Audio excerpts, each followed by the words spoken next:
by the way. It was Yeah, I really. was compared to every other time we've done this. I've never. There were a lot of teenagers who were texting Yeah, me questions. I was trying to get to their questions that's not. to make them feel special that they Yeah, got a question in. you're right. Um, Is his wife converted also? by the way, it was. Yeah, I don't know if it was his wife as well. Um, anyways, all right, let's go. It's 7:01, and no one else is here. Okay, well, hopefully they'll join us, so they'll catch this on the recording. All right.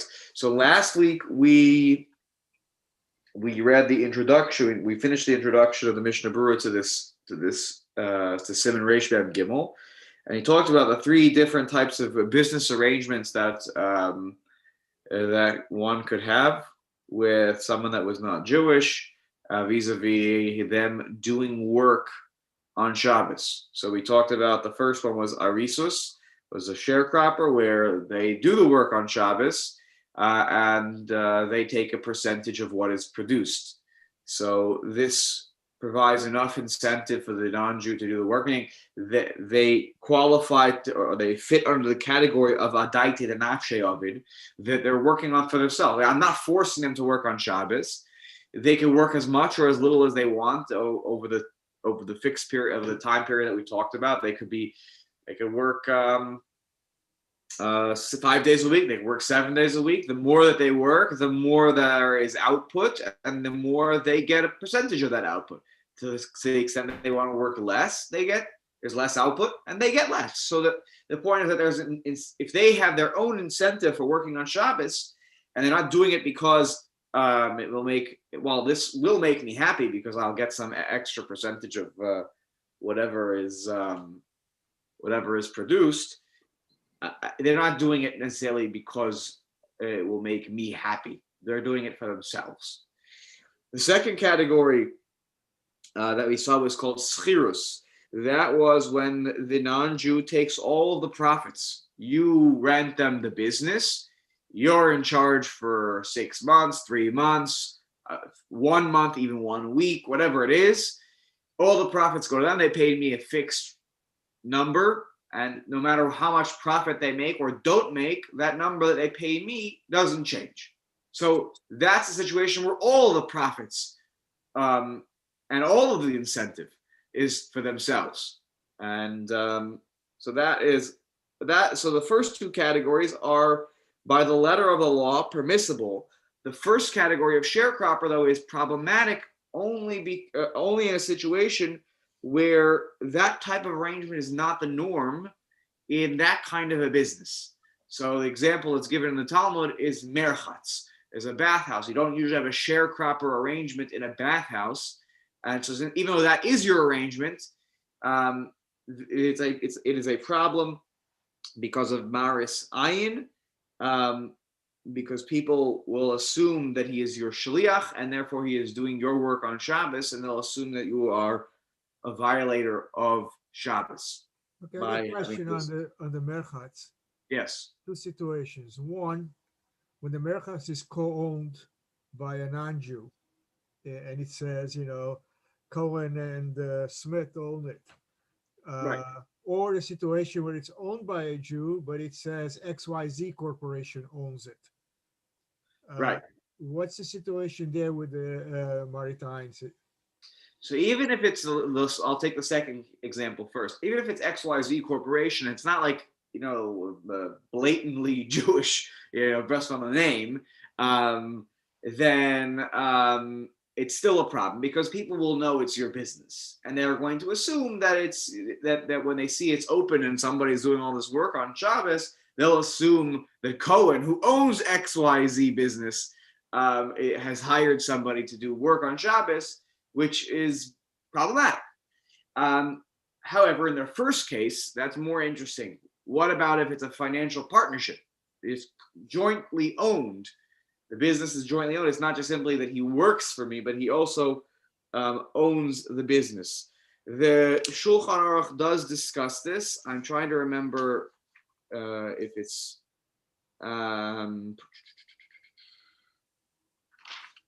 It may be in the next siman or the one after that. Hold on. Yeah, it's Reish Mem Hey Yisrael ve'eno Yehudi Shutofin Eich Yisnahagu b'Shabbos. The whole topic is going to be dedicated to when there is a partnership in the business between a Jew and a non-Jew. How do we handle that? And there also the examples that are going to be we're going to work with are Sadeh, Merchatz, Tanur, and Rechaim. These four cases, which are going to be our examples of choice, also in this siman. There, it's not it's not simple, but he talks about how it's possible to arrange the partnership. So we will get there. An excellent question. Okay. Reish Mem Gimel. Now let's read the Shulchan Aruch. And category number 3, just to review again. Category number 3 was kablanus.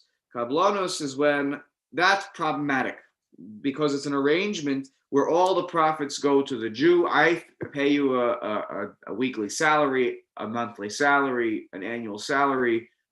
It doesn't change really. I'm telling you basically to do a job. A kablanus says I hire you for a job. I'm going to pay you. I hire you $500. You run the business, okay? And then I say, hey, can you go into the shop on Shabbos on Saturday and do the business as well? He's not making more money from this, so all the profits are going to me as the Jew. Then he's truly my shliach and doing malacha on Shabbos, and that's why it's a problem.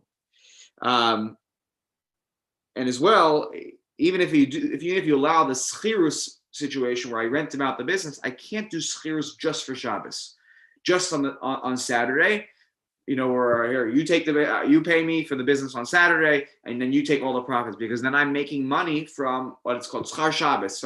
I made money from something on Shabbos. The heter, that's a rabbinic prohibition, and the rabbis say that that's okay to have schar Shabbos, meaning if I say, let's say I give it to him for the week from Sunday through Saturday, and I'm making profit from Saturday. What do you mean? I part of the rental of the business was including Saturday. But once it's behavla, the Gemara's languages, it's mixed in with something else where you can't clearly say, oh, well, the $20 I got here, that was from Shabbos. As long as you arrange it in such a way, by the way, that it's like, I rented it to you for the week. I'm not explicit about this. So then it's okay. That includes, by the way, paying out on Shabbos or making money on Shabbos. An example of this that comes up oftentimes in my life, not anymore because of COVID-19, but one day it'll go back to this, is hiring a babysitter on Shabbos. What do you mean? They hire them for 3 hours on Friday night because there was a dinner at the shul. And I'm paying them just for their work on Shabbos. Right? So if I can arrange it with our usual babysitter so I can just pay them for the week and part of the payment is, what happened on Friday, so that's fine. But what if I'm hiring a babysitter who only came on Shabbos? Or worse yet, they're Jewish. I hire one of the neighbors from up the block. That after they're done with their Shabbos meal, they come over and they're sitting in my house watching my children.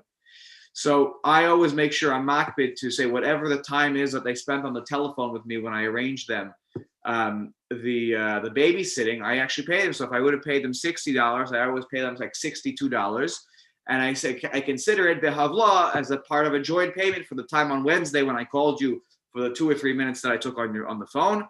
And I make a point of saying that I pay them for that time along with whatever else they made. I know it's ridiculous, but it technically falls under the definition of behavla. It's a payment of other things as well. It's all mixed together. Okay, let's read the Shulchan Aruch now. So let's go to the top of the page here, right at the beginning, Aleph. Okay.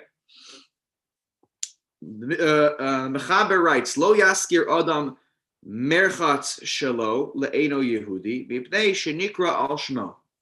That you're not supposed to rent, a person is not supposed to rent out their bathhouse to a non-Jew. Mipnei shenikra al shmo, because people will associate the bathhouse with this person, the Jewish person. Again, even if it doesn't say Cohen's bathhouse, it says, the XYZ bathhouse, people know that Cohen owns it. Because essentially and then And then the non-Jew will do the malacha on Shabbos. So he's going to turn the heater on to make the water warm in the bathhouse. That's problematic. That's a doraisa. The stam merchatz lav la'arisusa avid, because a standard bathhouse, people don't have even a sharecropper, not just a schirus arrangement. People don't have a sharecropper arrangement. It's Perish Aris who oved likach chelek mimashe ashbiach leba'alav. The Aris is again a situation of taking a percentage of the profits that are made, and that's even fine. Schirus is even better because then all the profits go to the non-Jew. But since an Aris arrangement is not even normal by a bathhouse, and certainly not a schirus arrangement, therefore, even if I did that, I wouldn't be allowed to proceed forward. The Amre, because what will people say? Shekol harevach shel Yisrael. People will say, look at this guy, Cohen's getting all the business on Shabbos. The Sachar say no Yehudi bekach leyom. And they say, okay, he pays him, X amount per day. So it's like that, but it's a fixed amount. They're not going to say, oh, it's the non-Jews making the profits here. And people are going to think that the non-Jew is basically just doing the malacha on Shabbos on behalf of the Jew. Aval, so now we're over here. Aval, fourth line. Aval, Sada mutter, shikein derech lekabel sada ba'arisus. In a field, it is permissible. It is permissible to have such an arrangement, because, where I rent out, I say, here, you take it for the week, you pay me X amount, you make all the profits this week. Because in a field, it is normal to have a sharecropper arrangement. It's normal. You hire somebody, pick the wheat, harvest the wheat, to how many bushels of wheat you produce, and you'll take 30% of whatever is produced. So I get 70%, but he does all the work, but he's also incentivized because the more he produces, the more he gets. So that's enough, and to work, people will assume that's the arrangement. Everyone will know it's Cohen's field. It even says Cohen's field on the sign. People will assume that this was a share. That will assume this is a sharecropper arrangement because that's normal. Forget Shabbos. That's a normal arrangement for how to do business in a field, and therefore on Shabbos, it is not that the non-Jew is doing it as the shaliach of the Jew. He is really doing the work because he wants more. And he doesn't have to work on Shabbos. He could choose not to work on Shabbos. He'll work on Sunday, but he wanted to work on Shabbos because he wanted to have more output. Maybe he wanted more output sooner. And therefore he has his own incentives to do this. Okay.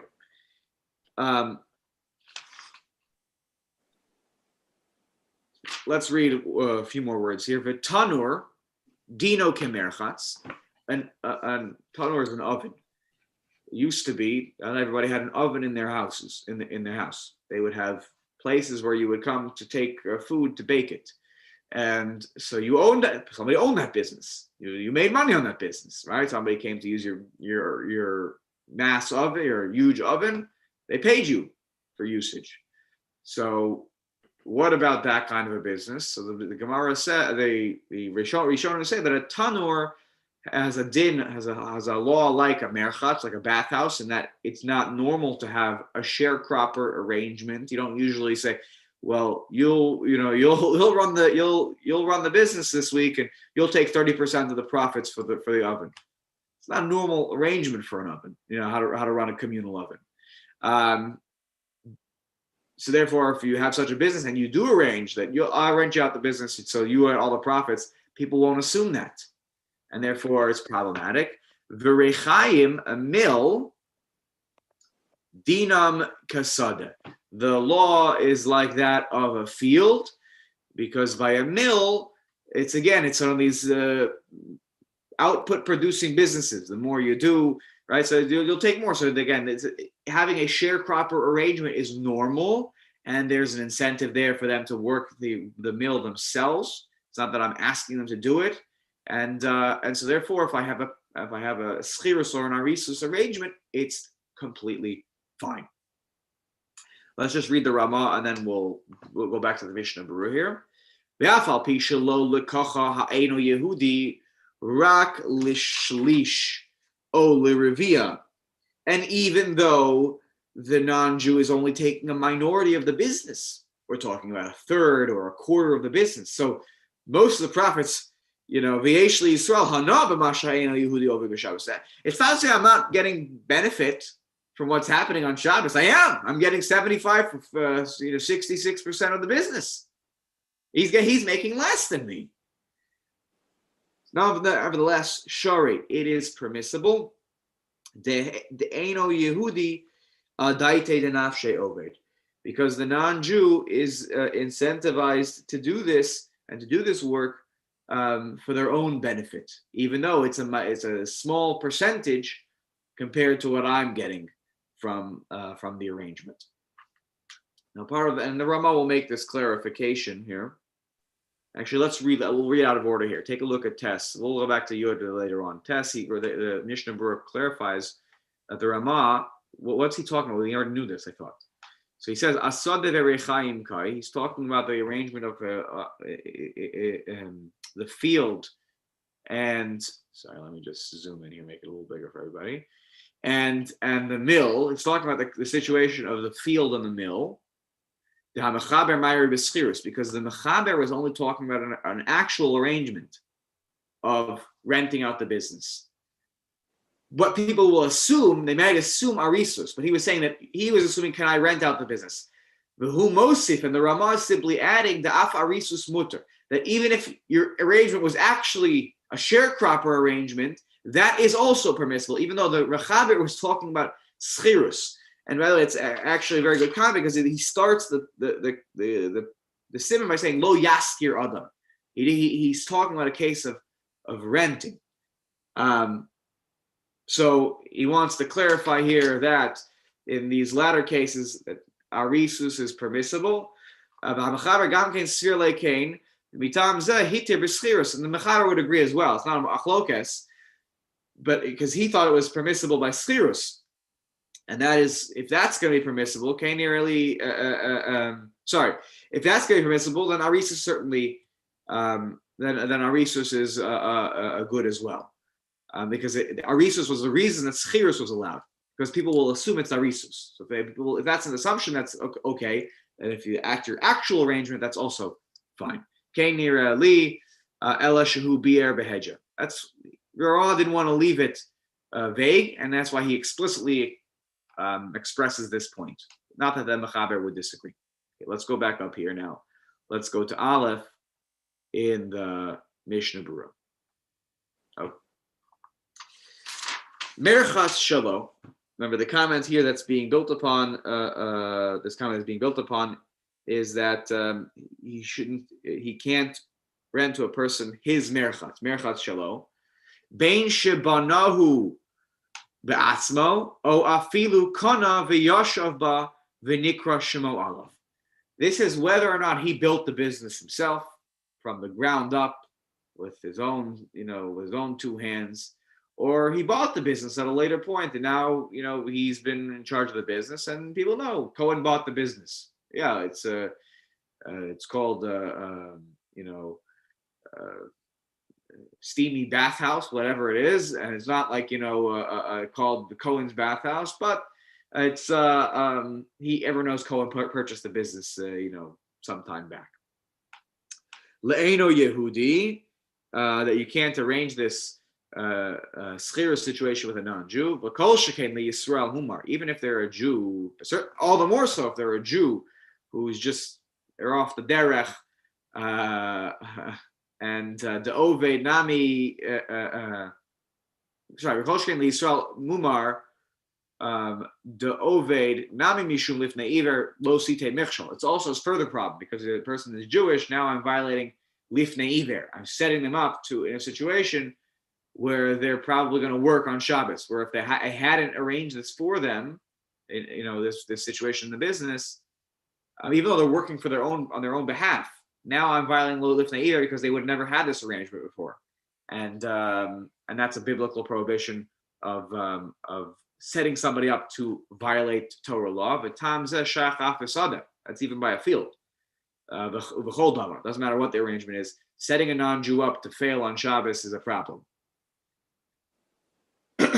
Okay, there's much more to say about that topic, so don't take that statement as a blanket statement. You invite somebody for Shabbos, they're going to drive to come to your meal.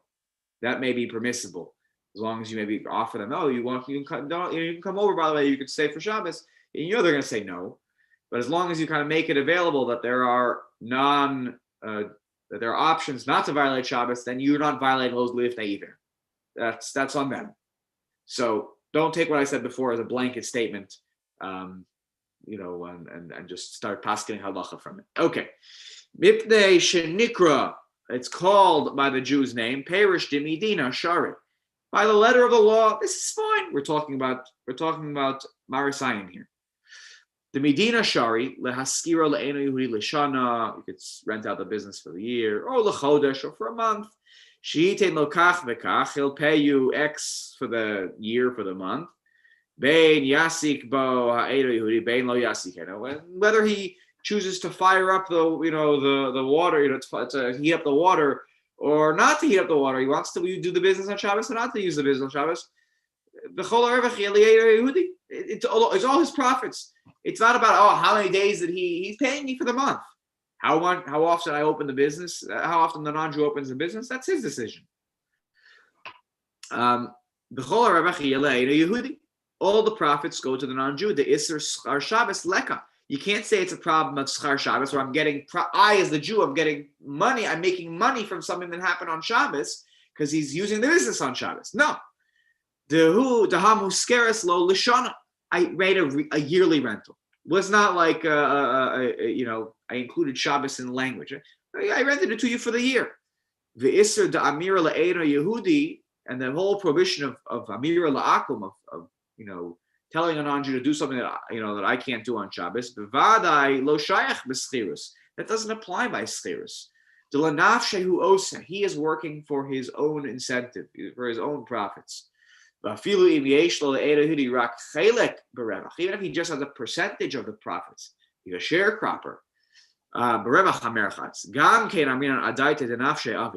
We also say that he's still doing it for himself.